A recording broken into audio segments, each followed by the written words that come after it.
Кажете, нели?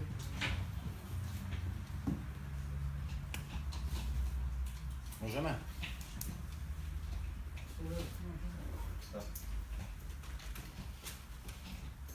Добар ден. Градот Скопје става ред во прекупувањето на сообраќајниците во градот.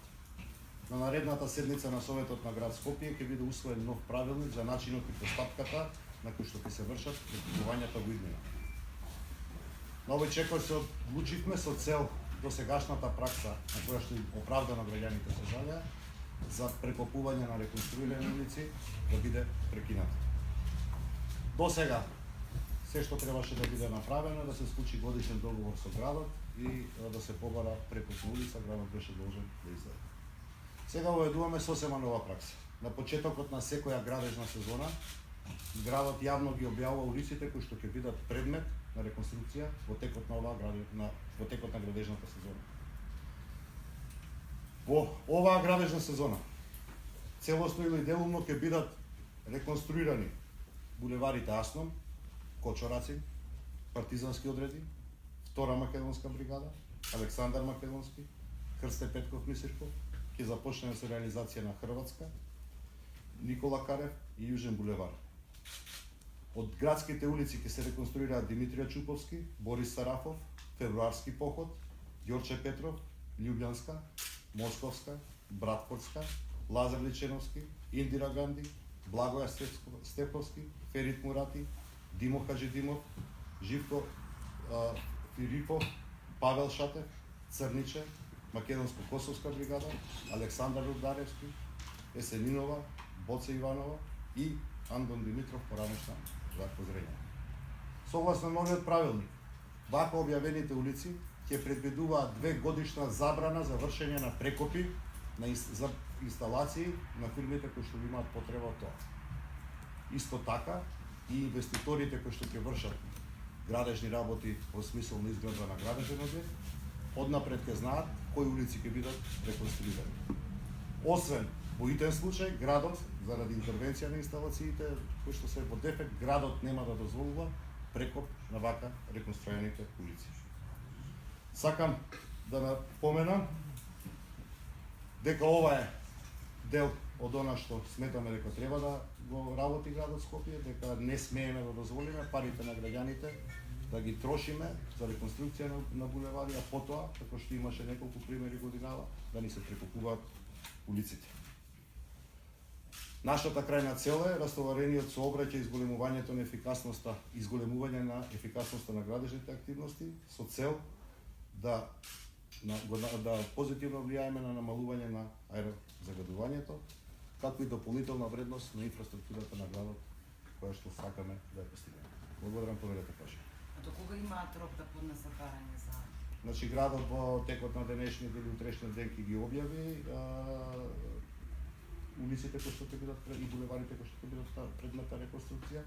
Од прилика ќе ги објавиме и термините кога тоа ќе започне со цел да им направиме индивидуална за секоја улица, со цел да им направиме на заинтересираните правни субјекти, евентуално физички лица кои што инвестираат во градежни објекти, достапно кога е планот со цел да се изврши реконструкцијата, со цел навремено да се пријават и да се завршат своите работи кои што се потребни. Дали ќе се пријават и изработвачите и фирмите и колку ќе коштат овие реконструкции? Значи, колку ќе кошта секоја реконструкција зависи од тоа како ќе заврши јавната набавка. Јас го кажав планот што го имаме ние во проектите кои што ги работевме во измината година, неколку пати ја кажано, влегуваме во поле на визибилноста. Ова се беше предмет на јавни набавки на поставка за изработка на градежни проекти за реконструкција. А колку ќе кошта која улица поединечно, откако ќе биде завршена поставката, тоа ќе го знаеме. За мене примарен интерес е да навремено ги известиме, бидејќи сега започнуваат постапките за избор на најповолни понудувачи за реконструкција и имаме доволно време, бидејќи овие улици јавно ги објавуваме, да фирмите кои што претендираат да склучат договор со градот за прекоп да навреме бидат известени и навреме да се интервенираат. Прашање на другата тема, може? Секогаш. Добро, се појави во јавноста извештај на ево се вика Евросей, значи тоа е некоја европска организација на врховни ревизорски институции која што вршеле истражување во 15 европски земји за мерките за квалитетот на воздухот. Во извештајот стои, сега ќе го изцитирам како точно стои, дека системот за управување за квалитетот на воздухот во Македонија не е правилно организиран и координиран. Беа формирани интерсекторски работни групи за квалитет на воздухот и комисија за здравје и животна средина за да се подобри интерсекторската соработка, но координацијата помеѓу институциите е незадоволителна и не постои систем за следење на спроведување во секоја мерка. Инспекциите за животна средина се спроведуваат без координација на централно и локално ниво. Зошто е ваква оценката, дали ние не соработуваме добро, значи како град Скопје и како централна власт? Јас на неколку пати кажав дека во однос на она што го имам како ингеренција како градоначалник во текот на изминатата година до сега всушност градот би имал постигнато максимумот она што можеме да го направиме. За жал не секогаш имаме одговорен однос од останатите институции. Очекувам дека таквата координација ќе подобриме. Едно од моите инсистирања е малку да се забрзат процесите и впрочем да се забрза индивидуалната одговорност на секој носител на државна функција што го раководи органот кој што треба да биде дел од таа координација. Во извештајот исто така стои дека индустријските капацитети се сепак најголемиот загадувач. Во каква координација сте со државниот инспекторат? Дали може да ни кажете некоја информација во однос на контроли кои што се извршени во почетокот на грејната сезона? Дали може да се гарантира дека навистина се врши контрола врз големите индустријски погони? Прашањето сепак ќе мора да го упатите до државниот инспекторат за заштита на животната средина. Она што јас го правам постојано е на некој начин, да кажем, ги провоцираме државните органи да бидат малку поодговорни кон обврските кои што ги имаат. Градот Скопје изврши во 2 наврата во текот на пред почетокот на сезоната и на 2 наврата во текот на сезоната инспекцијски надзор за инсталациите за кои што ние одговараме и се обидуваме на секоја дојава или повик од страна на граѓаните или било која институција да одговориме согласно нашите законски мерки. Нај исвирканите, да ги речам, индустријски капацитети кои што важат во јавноста, за жал не се надлежност на градот Скопје. Во јавноста деновиве се појави и снимки од гинекологија Чаир, значи уџако таму има некој сериозен проблем. Дали знаете зашто станува збор, дали градската инспекција има надлежност таму? Инспекторатот до сега 2 пати има интервенирано во болницата гинекологија Чаир. Денеска е повторно упатен инспекторот како последна опомена до болницата, меѓутоа и до Министерството за здравство си го променат котелот.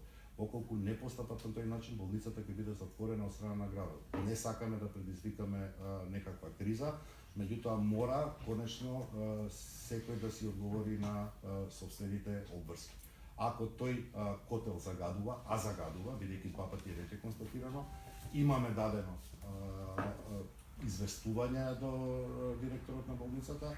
После денешната инспекција, кога ќе ги добиеме резултатите, ќе го упатиме дописот и до Министерот за здравство. Очекувам дека интервентно ќе реагираат, затоа што впрочем во тој круг се раѓаат и мали дечи.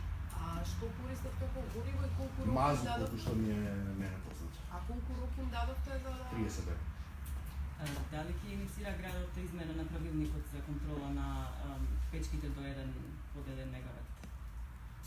Законски се измените, ние за жал не секогаш мора да има законски измени.